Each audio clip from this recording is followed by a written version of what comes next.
I could still list for you all 8 in order of the camps and the regions that I visited. I could tell you what the campgrounds looked like and maybe even who had the most mosquitoes, but mostly what I remember from that summer were the people.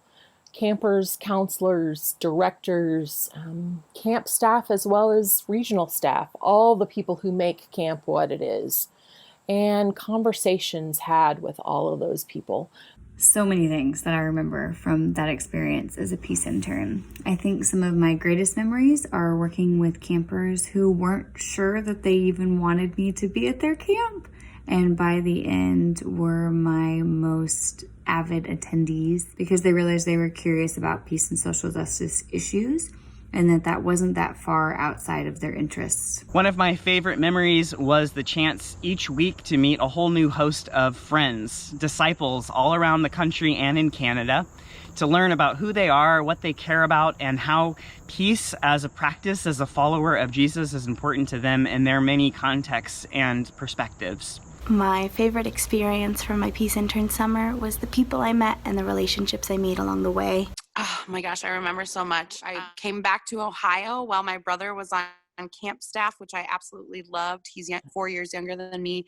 And so I was really blessed to have a week in the middle of the summer where I could really be home and have the comforts of home and be held by people, because it's an exhausting summer being flown all over the place and never having a break, but it's also such a life-giving summer. I remember being kind of amazed at how even some of the younger campers were really able to engage that process, to have really interesting ideas about justice, and were able to think abstractly, and they were just kind of neat people. And so that's kind of what I took away, is like, wow, I really like these kids. Kids are smart. I have such good memories of that summer. It was a really formative experience in my call to ministry and my life as a whole. One of the things I remember learning that summer is just how complicated issues of justice are. I think I went into that experience with a kind of naive understanding of what peace looked like, and just learned through the orientation program and conversations throughout the summer just how complex and yet how important the work of justice is. I remember going to 7 camps, North Carolina, Pennsylvania, Indiana, Southern California, and I remember talking about so many things, bringing up conversations to allow campers to think about things they never had thought about before. The experience of being an intern was just absolutely amazing. It's one of those chances to be able to meet new people, to experience the way to share social justice in a way that was different maybe for some of our youth to hear in the different places I was. It's one of those experiences that have helped shape who I am. They've helped shape my ministry. They've helped shape who I am as a person, what I care for and believe in. It's one of those experiences that allowed me to see how outdoor ministry runs, not just from the places I knew growing up, but places that do it differently, and that God is still at work no matter where you are. One of my favorite memories of my Peace Intern summer was being overwhelmed by folks' kindness and generosity at every camp I went to. I made a lot of really great friends and connections and folks that I'm still friends with to this day. One of the things that struck me the most and that I remember the most is just how open-minded and open-hearted people were. I really expected more resistance because I met people who seemed so different than me all over the country, coming from very different places. And rather than resistance, I feel like I encountered curiosity and open-heartedness. And I remember the different songs and learning all the different traditions that each camp was so special to them, in addition to being able to share what it meant to be part of the Southwest Peace Fellowship and some of the things I was able to teach those workshops, which was seemed to be very engaging for the youth. I loved traveling around the country, meeting new people, sharing perspectives, asking hard questions together, and trying to figure out where we could make a difference in the world. The experience helped me to grow in my faith and leadership, and helped me to build skills that I would use over the course of a lifetime of ministry.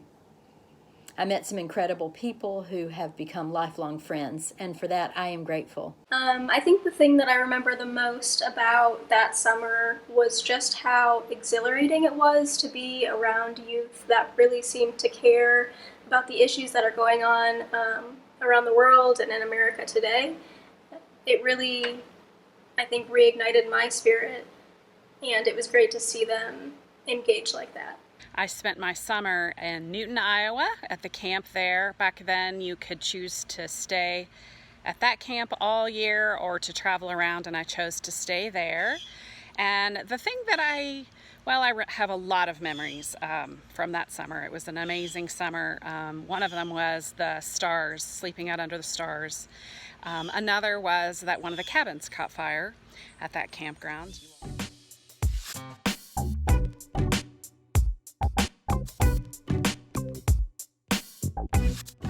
Gosh, I led all sorts of workshops because each camp wanted something different. Welcoming the stranger and refugees. I remember carrying around a poster that said, Jesus was an immigrant. Conversations just about life, which usually includes peace and justice issues. Lots around sustainability. Talked about global issues like AIDS and HIV, water crisis, hunger, Islamophobia, genocide, segregation. When I was a Disciples Peace Fellowship intern, I learned about and taught the concept of shalom, which is not necessarily the absence of conflict, but it is the presence of justice. It's a community concept where my wholeness and well-being are connected with yours and with that of all of God's children around the world. Being in Arizona in 2011, SB 1070 was really big, and I had to lead some workshops around migration, and that's actually work that I still do today. It's a very different world from 1996. Those youth had spent very, very little of their lives with the U.S. officially at war, as opposed to the youth of today who have only ever known the U.S. at war. And that's one of the great things about the DPF Intern Program. It grows and it moves and it shifts with the landscape of the world and the church, and continues to call people in to be people of peace and justice. And we talked about how the Bible has been used as a weapon over so many years.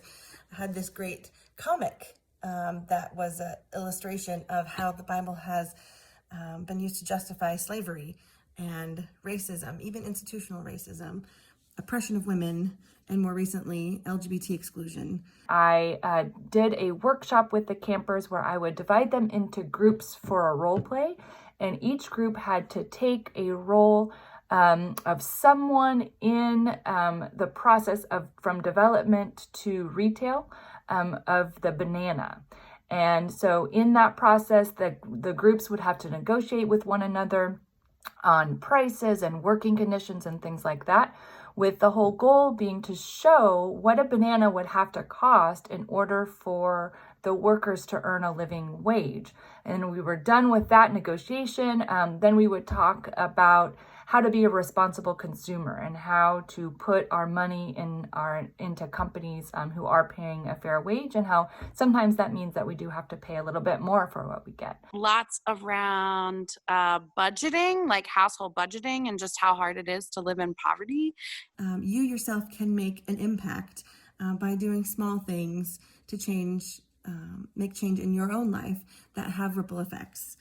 I remember being in the Tres Rios area in West Texas and New Mexico, having a week focused on interfaith peace and getting to learn from an imam and a rabbi, and having a 19-year-old senior, high school senior, just graduated, who was also a rodeo champion, telling me, wow, I never thought I would wake up at 3 or 4 in the morning to do Muslim prayers, but this has been a transformative experience. Economic justice and the wealth gap. And probably the most wild one was something about like the justice lessons you can learn from the Jersey Shore. So that sort of dates me a little bit, but I think people were really into it because it was what was on TV at the time. And most importantly, what it meant to identify as a peacemaker. I passed out friendship bracelets and called them circles of hope as sort of just a reminder of some of those tough conversations.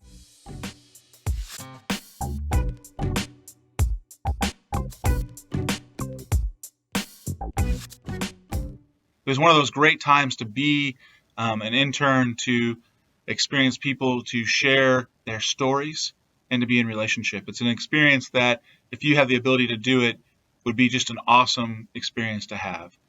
It's such an amazing way, I think, the Peace Internship to really connect with with our wider church and to really develop relationships and to really learn this part of this amazing legacy of resistance that exists within our community, however small, definitely mighty. That was where I first heard my call to ministry and had a couple of ministers talk to me about that summer. I feel like I encountered curiosity and open-heartedness, and it gave me so much hope that I ended up deciding to become a minister because I felt like there was so much hope alive in our church.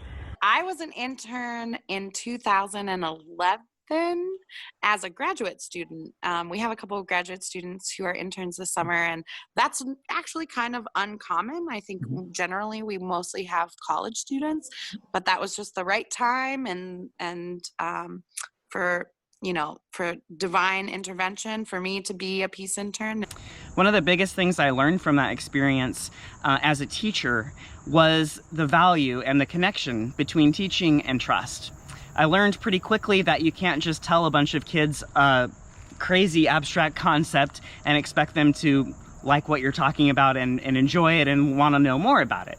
You have to get to know people, and you also have to be willing to change and to be vulnerable yourself, which is no doubt a skill that I use almost every day in my ministry, and I know will continue to use for many years to come. I guess the other really big and transformative thing that happened during my summer was I realized I was in the wrong degree program, and I'm about to finish my Master's of Divinity, but that wasn't the degree program I was originally enrolled in. So along the way during that summer, I met a lot of people who were really supportive of my call to ministry, and I'm forever grateful for those friendships and relationships and connections that I found through Disciples Peace Fellowship. And I also kind of got an idea of just the range and the diversity of our church, and how many different types of folks I had the opportunity to encounter, and different pastors who hosted me, before and after camp. It was just a really fantastic experience and a great summer for me. It's certainly a summer I'll never forget, and I have made friends that I will be friends with for the rest of my life. The other thing I've always been so grateful for about that summer is the hospitality that was shown to me by so many people. Folks who picked me up at the airport and took me to camp, people who let me stay in their homes, let me do loads of laundry and take a nap after a long week at camp. Many of them had been there all week too, serving as directors or counselors. And it was just such a generosity of time and resources and spirit.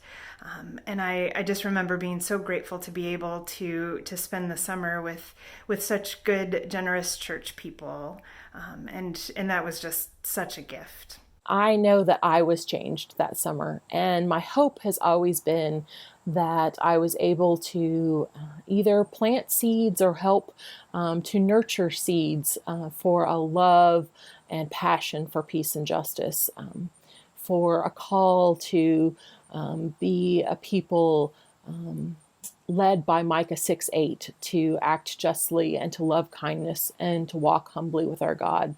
Thanks, of course, to all of my friends and family in DPF and for helping me along in this journey, and I am grateful for all of you. I've also seen some of my campers go on to be peace interns, which has been one of the most rewarding things you can hope for out of that summer, is that what I did mattered, and it mattered enough to them that they wanted to go and do the same.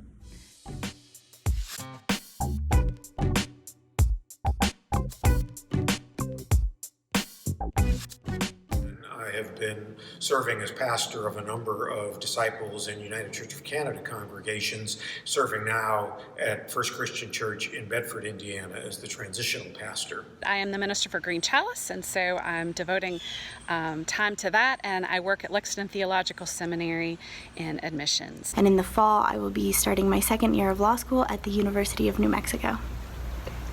What I do now, so shortly after being a DPF intern, I actually had the opportunity to be a global mission intern, which is, also part of our church structure. And I was sent for 2 years to the West Bank and the Gaza Strip, where I was able to work for a nonprofit there and sort of witness sort of what was happening, particularly with the Palestinian Christian community there, and had a similar experience then when I came back and was able to travel around the country to do presentations for churches there. That kind of led into my first career in international development, where I worked on international conflict for the U.S. Agency for International Development. And I left that, probably 10 years ago now, and went back to school to become a marriage and family therapist. So that is what I'm doing now here in Southern California, is working with couples and individuals on sort of how to live a more fulfilling and satisfying life. I really enjoyed that work quite a bit. I, after that summer, went on to divinity school, served in congregational ministry for 14 years, and I'm now the chief of staff in the Office of the General Minister and President for the Christian Church Disciples of Christ. The co-director of the Interreligious Task Force on Central America and Colombia. Now, that's my primary role among all the other things that I do with DPF and the Fellowship of Reconciliation and School of America's Watch. I am a full-time mom and lucky enough to be that for the last 11 months. And before that, I was a full-time fundraiser, development official, working to support things like girls' education in Tanzania, and before that, affordable access to affordable mental health counseling. And before that, I was living in Swaziland, now Eswatini, as a global ministries missionary. I am in my 17th year as Director of Women's Ministries for the Christian Church Disciples of Christ in Georgia, and I am also Director of Chaplain Ministries for the Campbellstone Senior Living Communities in Atlanta. I work with over 550 seniors, as well as each year groups of interns from Candler School of Theology at Emory University who are getting their first taste of chaplaincy. I'm currently at the University of Chicago Divinity School, and I'm about to finish my Master's of Divinity.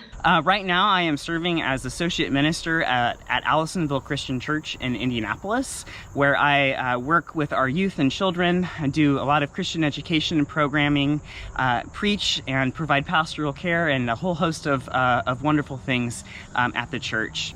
I also have the pleasure of serving as co-moderator for the Disciples Peace Fellowship currently. Thank you for watching, and thank you so much for your support of this really important and impactful program.